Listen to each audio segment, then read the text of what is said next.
gaano kahaba itong ating dry spell, ma'am, sa pagtansya ng Pag-asa? Opo.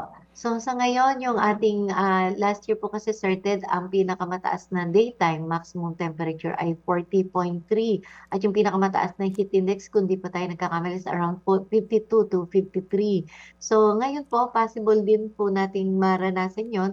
Doon sa maximum daytime temperature is around 39.6 yung pinakamataas na temperature nating pinipredict. At yung alinsangan is pwede rin pong pumalo around 50, pero hindi po gano'n ka-widespread o maraming lugar na Hmm. nakakapag record breaking. So hopefully hindi naman po gano'n na mga record breaking talaga yung ating mararanasan. Pero Opo, mainit pa rin po talaga opo, ang ating tag-init. opo. Yes, ma'am. Pero ma'am, yung question ko po is gaano kahaba ngayon yung dry season? Aabutin po ng hanggang June ba ito o latter part ng May, magiging tag-ulan na po? Opo. Dahil sa ngayon po, Sir Ted, meron po tayong La Nina alert. So, meron pa rin po tayong La Nina conditions. At Mhm. kung sakali po ay going back to ENSO neutral condition pagdating po ng April or May. Mhm. So, malamang po ay hanggang middle of May or yung third week ng May, yun po yung nakikita natin na magiging hudyat na ng malapit na yung tag-ulan.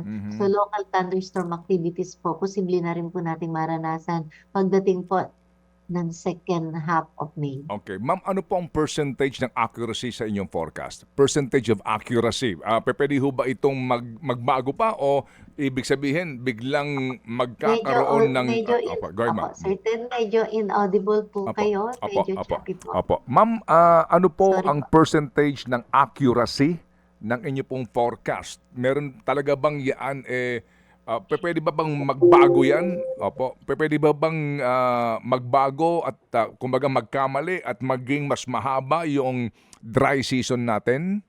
Hmm.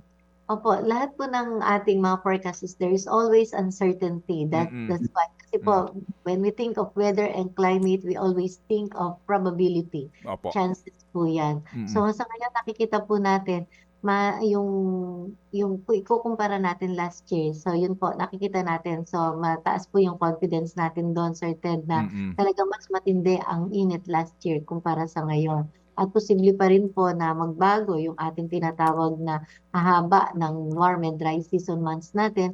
But sabi nga po natin, based po dito sa nakikita natin dahil Mm-mm.